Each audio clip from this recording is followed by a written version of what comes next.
And once again, good afternoon, ladies and gentlemen, to another episode of Grade A Fantasy. I am your boy, Grade A Fantasy, here to give you the top plays and a little bit of strategy for the Week 5 FanDuel slate preview on the running back position. Let's get right into it. Now, the last few weeks, I guess I've been kind of right and okay in the, hey, I don't really like all the studs. There's a stud here and a stud there that I might like in the top 5. But this is a week that I like every single one of the top 5.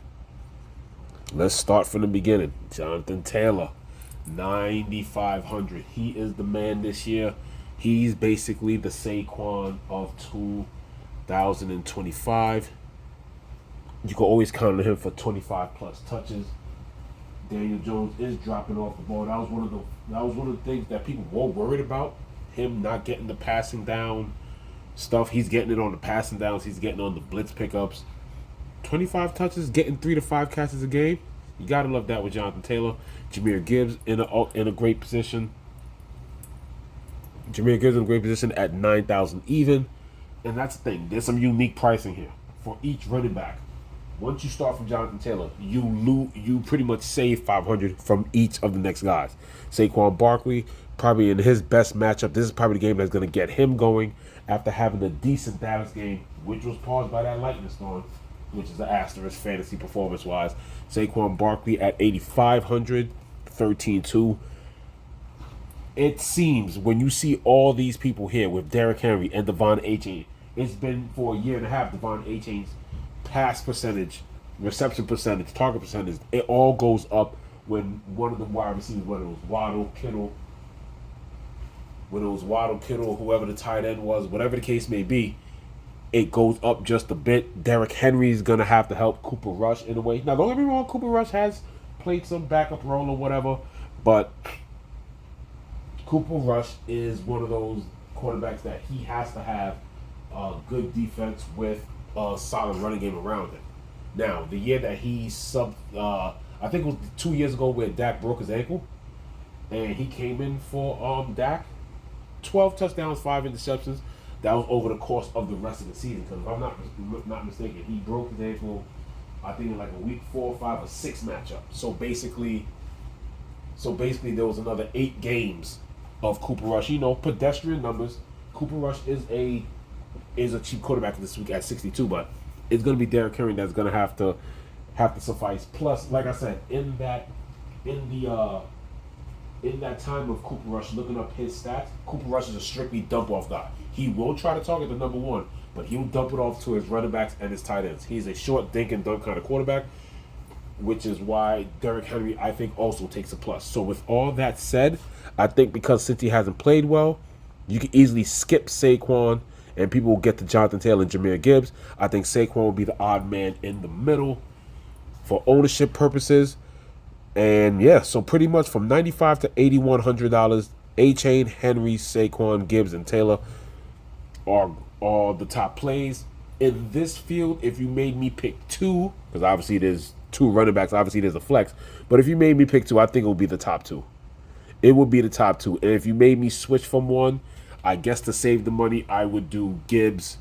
And possibly a low-owned Saquon. Great combination. Omarion Hampton's in another nice position. He's $500 and more expensive against another viable defense, and he gets the pass and he gets some passing work coming out of the backfield. So $7,500 against Washington is good. Chase Brown, they're probably gonna have to try and get him the ball more against Detroit, but Detroit has had a solid run game, so not really a fan of him, but he could be an option. I would like to go all the way down to Breece Hall against Dallas. 7,000 is a great option. Javonte Williams against the Jets is another great option at 6,900. 2 running backs basically starting to get down to the cheap point, to the mid-level, that have nice, soft options to go against each other. And then if we keep going down, well, before we keep going down, what the thing about Trey Benson is? It's always probably the most fun and exciting thing to grab the backup running back when, the star running back is hurt. But it just feels like Trey Benson is a tad too expensive for, just this week. Like, really, like Trey Benson, he's going to get the work against a bad Tennessee, and that should be a juicy matchup. But for one, it's still an ugly Arizona team that you can see like sputter to a win like they did against the Saints in week 1. Like Trey Benson for 68 might do what James Conner did or maybe less. Like decent yardage, get 40 to 60 something yards, and if he gets a touchdown, okay, fine. But when you look at the strategy here and you look at the salary, 6,800. So you're trying to tell me for another 100 I can get Devontae, for 200 I get Breece Hall, and then if I go up just a little bit, maybe if I pay down that tight end or defense, I can get at least Omarion Hampton. So I don't know. Trey Benson is still worthy of a few looks. As once again, I'm a 20 max, 25 max player. Will I get the Trey Benson? A sprinkle, and when I say a sprinkle, within a handful of number, and it's normally never 5. It's like a 3 or a 4. But it is Tennessee. He did look well against a tough Seattle defense. DeMarcado was the one, I think, that got the touchdown in that game out the backfield on the pass. So it's just that Trey Benson just seems too expensive. I understand 68 is still not as expensive as I don't know, like who can I mean, people are gonna probably point chase against Aston Gentry, but I don't like that matchup. Bucky Irvin, like if you get to 8,100, you get A-Chain. And then let's say if you go down a bit. Chuba Hubbard against Miami, that's not a great defense. That's 6,400. And then you got David Montgomery at Cincinnati for 6,300. I think he's just not cheap. I think if he was 65 and lower, looking at Trey Benson would be more appealing. For what he didn't look that great against Seattle. I think he just got priced up for no reason. Like, honestly, based on him being a backup, but then again, I'm going against my own words because years ago, guess what? I said FanDuel was better at price sharpening, backups, so they're not just so nobody's like a free square. But I'm not saying he should be 61, 62, but I still think, or 6,000, but I still think he should be at least in the mid 64, 65, maybe 66. Like maybe save a couple. But if you're honest, Trey Benson maybe looks a little bit better at 65, 64. Because I think Chuba Hubbard and Montgomery should be ahead of him. Maybe he should be a tad above Scatterboo, like right there in this area right here. Speaking of coming down this low, Scatterboo, you saw the volume and the receptions. It could be a tough day, but as hard as he runs and, just the light that's reinvigorating that offense, you can't ignore 20 to 25 touches. You just can't. You can't. It's just not possible. Nick Chubb against Baltimore is an option, but it seems like when it comes to that, I think everybody's a little happy on Woody Marks. For some reason, and I've been right about this too, there's something about Woody Marks that if he becomes popular for some reason, even though he had that great game and he's at 54, this is kind of chalk on somewhat popularity that I will tend to be under the field with. Because like I said, it's still a split. It's just that Woody Marks was able to get the big plays when he was in the game. He's still splitting that backfield basically with Nick Chubb. If we take a look here, now this is the first game. This was the first game that the snap count was about even, if I'm not mistaken. Can't really get the touches here. Always having difficulties from where I'm at doing this. Can I get some Nick Chubb stuff or whatever? Possibly, but here we go. So we got Nick Chubb. And Nick Chubb, he still got 13 rush attempts and 2 targets. So I don't know about the snap count, but 15 touches. And then if we get to Woody Marks, should be able to upload his if I got Nick Chubb's now. With a bit of a better signal. Can I get something here? It's still going. Nope, still can't get him. But I really think that there's just maybe it's just I don't know if it's going to be chalk that I don't want to chase, but there's a difference between chalk and hype. Because there's a lot of great running backs, and it's a great weekend to try and pay up for a running back. So I don't know. Snap counts were about the same, slightly out-touched. It has been transitioning into a, Woody Marks backfield, and it's a great opportunity against Baltimore. But let's just see how it's one of those, let's see how, I'll be there. I just won't be plentiful. I'll either be at the field or under the field on Woody Marks. But it's a good opportunity, but there's just something about that I just don't want to chase it. Just like how, like I said, hasn't been no really low price good chalk since Mason. And Mason's probably the best low price chalk of the player of the year. Like Woody Marks 54.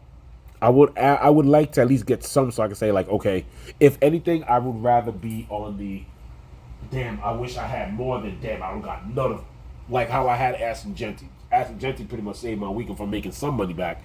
But Woody Marks, it's at Baltimore. It's on the road. That offense is sputtering.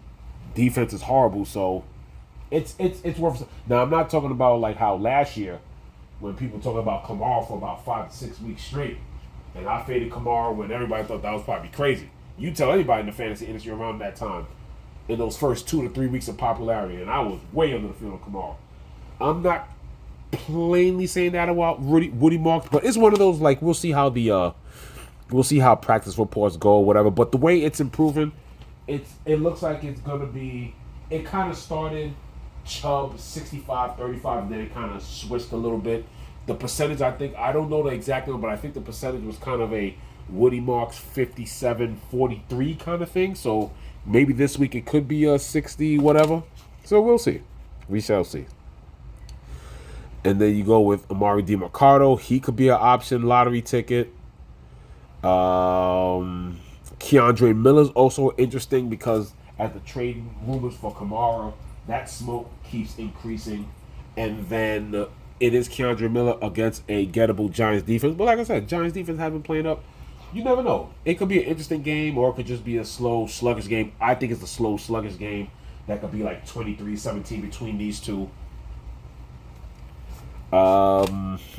Justice Hill is an option. Like I said, Cooper Rush is a dump-off kind of quarterback. So Justice Hill is an option this week. And after that, I don't really see any other.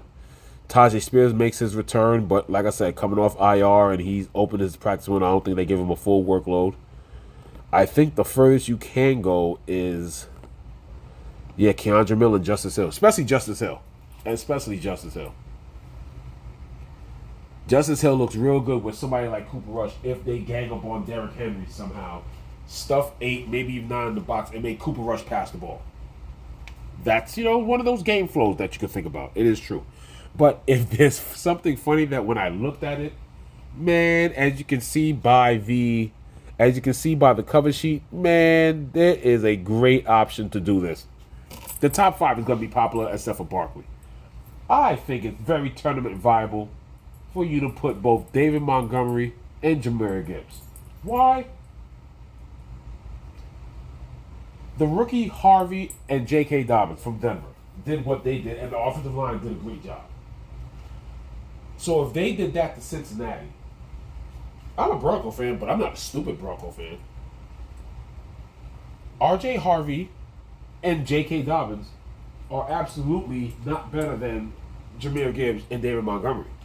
So if I got a feeling with the Cincinnati game, there could be plays and runs with Montgomery and Gibbs.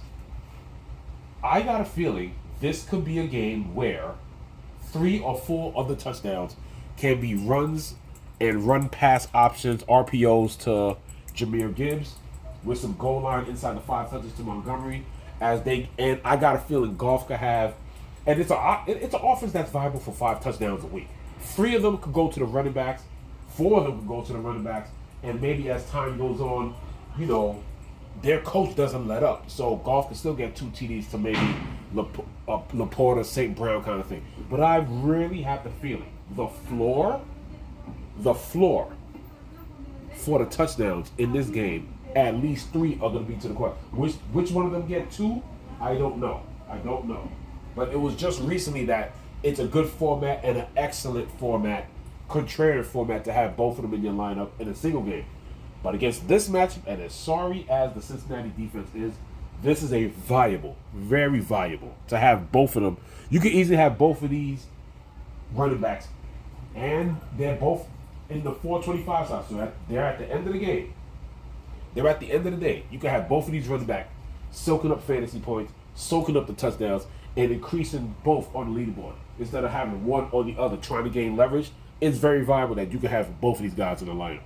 When I was looking at this, and I was like, if there's anything contrary besides picking most likely, like I said, out of that top 5, I think Saquon's going to be the least owned because of the way he played.